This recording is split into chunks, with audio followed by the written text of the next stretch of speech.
Last night in Kabul, the United States ended 20 years of war in Afghanistan, the longest war in American history. We completed one of the biggest airlifts in history, with more than 120,000 people evacuated to safety. That number is more than double what most experts thought were possible. No nation has ever done anything like it in all of history. Only the United States had the capacity and the will and ability to do it, and we did it today. The extraordinary success of this mission was due to the incredible skill, bravery, and selfless courage of the United States military and our diplomats and intelligence professionals. For weeks, they risked their lives to get American citizens, Afghans who helped us, citizens of our allies and partners and others on board planes and out of the country. And they did it facing a crush of enormous crowds seeking to leave the country. And they did it knowing ISIS-K terrorists, sworn enemies of the Taliban, were lurking in the midst of those crowds.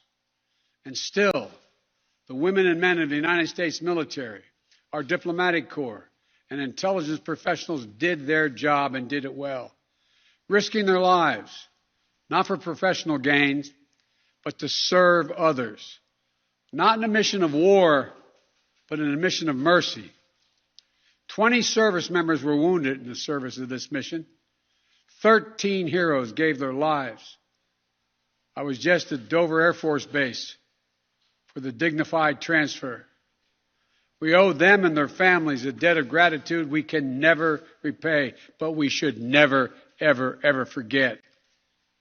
In April, I made a decision to end this war. As part of that decision, we set the date of August 31st for American troops to withdraw.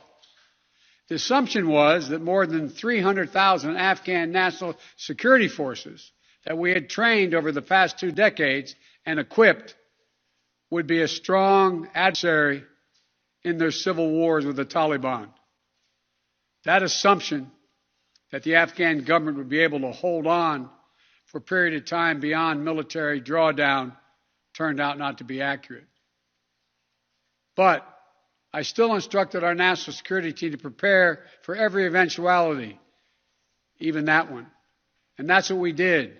So we were ready when the Afghan security forces, after 2 decades of fighting for their country and losing thousands of their own, did not hold on as long as anyone expected. We were ready when they and the people of Afghanistan watched their own government collapse and their president flee amid the corruption and malfeasance, handing over the country to their enemy, the Taliban, and significantly increasing the risk to U.S. personnel and our allies. As a result, to safely extract American citizens before August 31st, as well as embassy personnel, allies and partners, and those Afghans who had worked with us and fought alongside of us for 20 years, I had authorized 6,000 troops, American troops, to Kabul to help secure the airport. As General McKenzie said, this is the way the mission was designed. It was designed to operate under severe stress and attack, and that's what it did. Since March, we reached out 19 times to Americans in Afghanistan with multiple warnings and offers to help them leave Afghanistan, all the way back as far as March. After we started the evacuation 17 days ago, we did initial outreach and analysis and identified around 5,000 Americans who had decided earlier to stay in Afghanistan but now wanted to leave. Our Operation Allied Rescue ended up getting more than 5,500 Americans out. We got out thousands of citizens and diplomats from those countries that went into Afghanistan with us to get bin Laden. We got out locally employed staff of the United States Embassy and their families, totaling roughly 2,500 people. We got thousands of Afghan translators and interpreters and others who supported the United States out as well. Now we believe that about 100 to 200 Americans remain in Afghanistan, with some intention to leave. Most of those who remain are dual citizens, long-time residents who had earlier decided to stay because of their family roots in Afghanistan. The bottom line, 90% of Americans in Afghanistan who wanted to leave were able to leave. And for those remaining Americans, there is no deadline. We remain committed to get them out if they want to come out. Secretary of State Blinken is leading the continued diplomatic efforts to ensure safe passage for any American, Afghan partner, or foreign national who wants to leave Afghanistan. In fact, just yesterday, the United Nations Security Council passed a resolution that sent a clear message about what the international community expects the Taliban to deliver on moving forward, notably freedom of travel, freedom to leave. And together, we are joined by over 100 countries that are determined to make sure the Taliban upholds those commitments. It will include ongoing efforts in Afghanistan to reopen the airport, as well as overland routes, allowing for continued departure to those who want to leave, and deliver humanitarian assistance to the people of Afghanistan. The Taliban has made public commitments, broadcast on television and radio across Afghanistan, on safe passage for anyone wanting to leave, including those who worked alongside Americans. We don't take them by their word alone, but by their actions. And we have leverage to make sure those commitments are met. Let me be clear. Leaving August the 31st is not due to an arbitrary deadline. It was designed to save American lives. My predecessor, the former president, signed an agreement with the Taliban to remove U.S. troops by May the 1st, just months after I was inaugurated.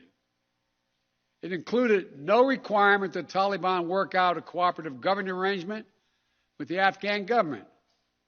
But it did authorize the release of 5,000 prisoners last year, including some of the Taliban's top war commanders, among those who just took control of Afghanistan.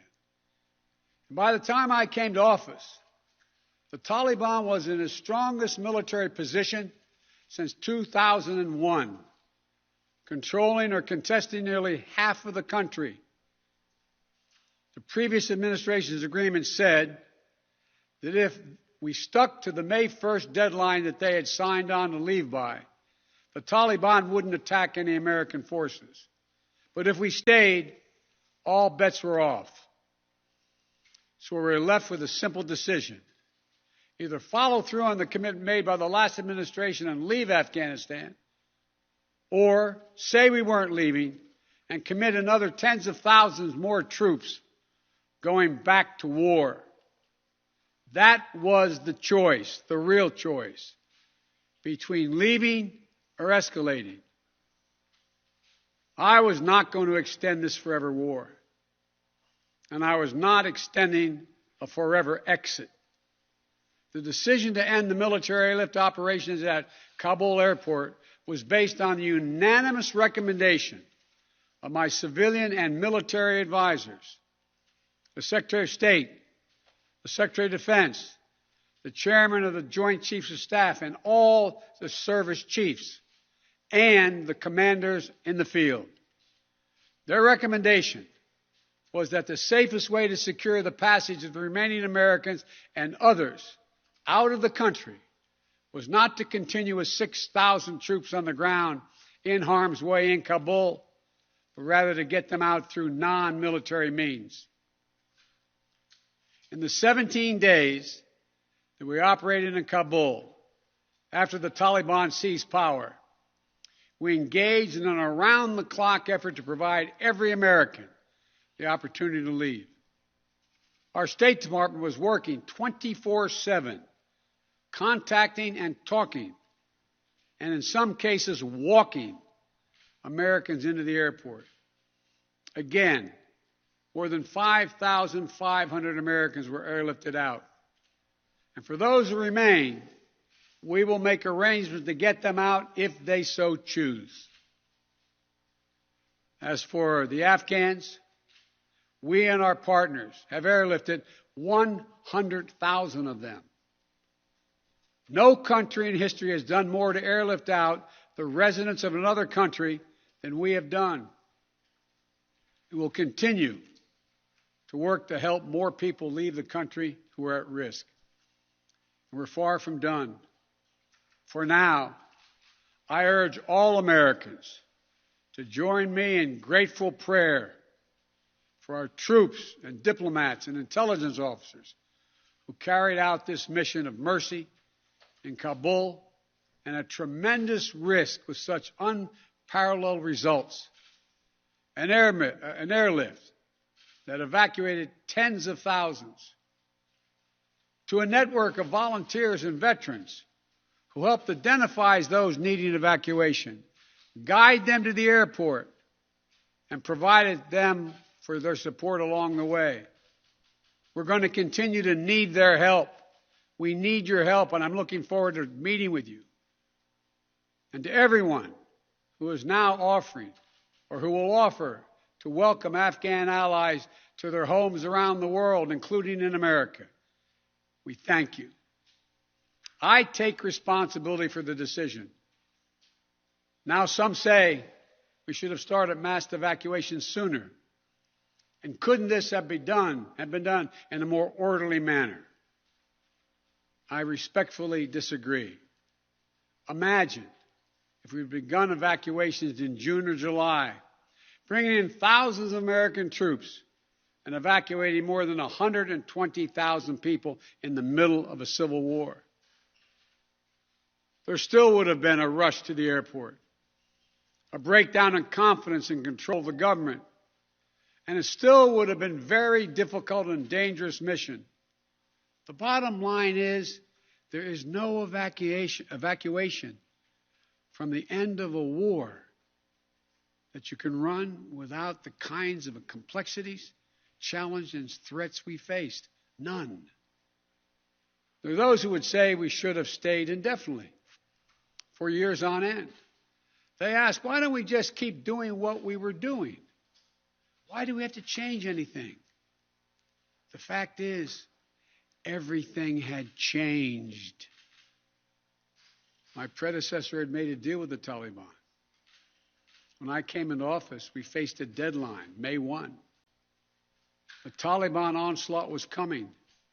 We faced one of two choices: follow the agreement of the previous administration and extend to have more time for people to get out, or send in thousands of more troops and escalate the war.